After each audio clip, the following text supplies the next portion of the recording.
आप सभी का स्वागत है। काफ़ी सारे क्वेश्चंस आपके कमेंट्स में नोटिस होते हैं, काफ़ी सारे कंसर्न्स आपके हम नोटिस करते हैं, जिसमें एक कंसर्न बड़ा कॉमन है और इसको आंसर करने में थोड़ा समय लग भी गया। वो कंसर्न है कि मुझे इंग्लिश नहीं आती, मुझे आती है हिंदी, तो क्या मेरा वर्क वीज़ा मिल जाएगा? पहला क्वेश्चन तो ये।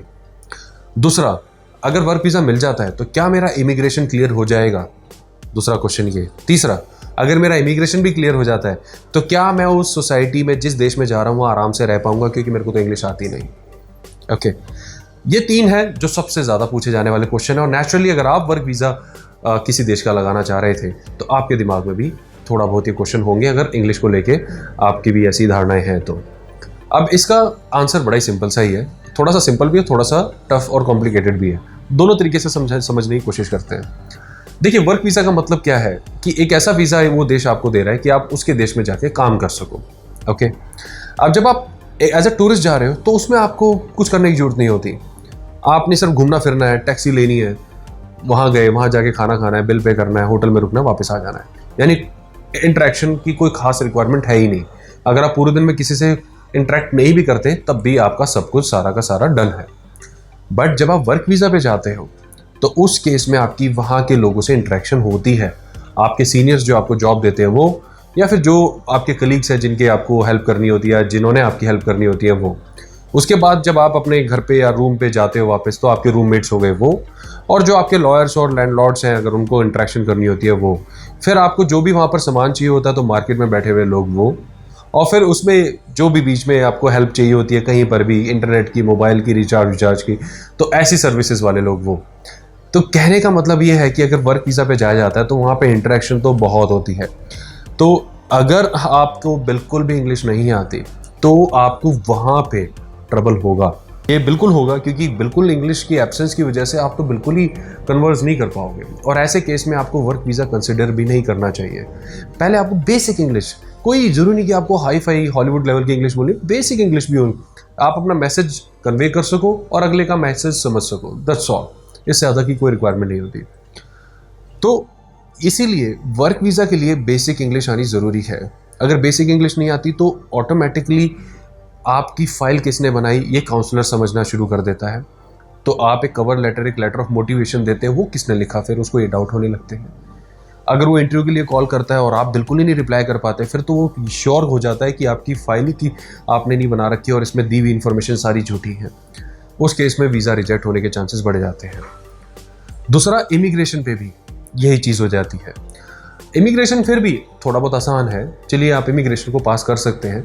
अगर आपको बिल्कुल इंग्लिश नहीं आती, आप उनसे ट्रांसलेटर की रिक्वेस्ट डाल सकते हैं, लिख के ले जा सकते हैं एक पेपर पे कि my first language is Hindi, I do not know English, kindly provide me a Hindi to English, या हिंदी टू स्पेनिश, या हिंदी टू फ्रांस, जहाँ पर भी आप देश में जा रहे हो, हिंदी टू पोर्चुगीज़, उस देश का ट्रांसलेटर मुझे चाहिए।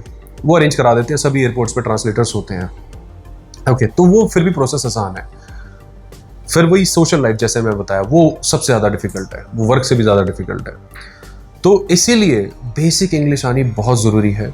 अगर बिल्कुल भी इंग्लिश नहीं आएगी तो वहाँ पर किस तरीके से हम काम कर पाएंगे, किस तरीके से वहाँ रह पाएंगे, ये बहुत बड़ा चैलेंज बन जाएगा। काफ़ी सारे लोग ECR पासपोर्ट वाले होते हैं जिनको बेसिक इंग्लिश आती है, उस केस में कोई टेंशन की जरूरत नहीं है। किसने कहा आपको ECR पासपोर्ट पे जॉब्स नहीं मिलती? मिलती हैं, लेकिन ECR पासपोर्ट पे फिर ब्लू कॉलर की जॉब्स होती हैं। आप कोई वाइट कॉलर की जॉब लेने जाओगे, कोई हाई स्किल्ड जॉब लेने जाओगे, तो नेचुरल सी बात है, ECR पासपोर्ट का मतलब होगा कि आपने अपनी बेसिक एजुकेशन ही नहीं पूरी करी हुई और आप आगे अच्छी जॉब लेने के लिए। तो उसका भी सॉल्यूशन होता है। उसका सॉल्यूशन क्या है कि जब आप अपना ऐसा केस फॉरवर्ड करते हो तो वहाँ पे एक लाइन में ये लिख सकते हो कि जब मैंने पासपोर्ट अपना बनवाया था तब मैं ये डॉक्यूमेंट्स नहीं दे पाया था, मुझे नहीं पता था, इसलिए मेरा पासपोर्ट ECR है, but I am very much highly qualified, ये मेरी सारी डिग्रीज है, फलाना धमकाना, और आप मेरा कभी भी इंटरव्यू ले सकते हैं, आई एम अवेलेबल। ओके, तो उससे एक होता है ना, एक एरर होता है, वो एक्सेप्टेबल एरर होता है, तो वो एक्सेप्ट कर लिया जाता है। कुछ एरर है तो ऐसे होते हैं जो पनिशेबल होते हैं, एक्सेप्टेबल नहीं होते। जो पनिशेबल एरर होते हैं यानी झूठ बोलने वाले, उसमें सीधा रिजेक्ट कर दिया जाता है। ओके, तो इसीलिए बेसिक इंग्लिश थोड़ी सी ज़रूरी हो जाती है अगर वहाँ पे जा रहे हैं। और हाई स्किल्ड वालों को तो इंग्लिश की कोई टेंशन लेनी नहीं पड़ती। अब कई ऐसे देश हैं जो नॉन इंग्लिश स्पीकिंग है, वहाँ पे खुद ही इंग्लिश नहीं बोलते, तो उस केस में वहाँ का वर्क वीज़ा तभी अप्रूव होता है जब आपको बेसिक उनके देश की भाषा आती हो। आपका इंटरव्यू हो सकता है, आपसे पूछा जा सकता है कि आप वहाँ कैसे सर्वाइव करोगे। आप बोलोगे, जैसे जापान का एग्जांपल ले लेते हैं, आप कहोगे भी मेरे को तो बिल्कुल जापानीज़ नहीं आती और बिल्कुल इंग्लिश नहीं आती, तब कैसे वर्क वीज़ा अप्रूव होगा। और किसी तरीके से अगर अप्रूव हो भी गया तो वहाँ पर तो रहना बहुत ही मुश्किल हो जाएगा अगर आप किसी को नहीं जानते तो, राइट। तो इसलिए बेसिक लैंग्वेज जिस देश की जा रहे हो या तो उसकी आनी चाहिए या फिर इंग्लिश की आनी चाहिए। अगर ये चीज़ें हैं तो कोई प्रॉब्लम नहीं है। ये नहीं है तो मैं आपको एडवाइस करूंगा कि वर्क वीज़ा की एप्लीकेशन फाइल करने से पहले इन चीज़ों पे पहले वर्कआउट करें। वर्क वीज़ा तो बाद में भी फाइल हो सकता है।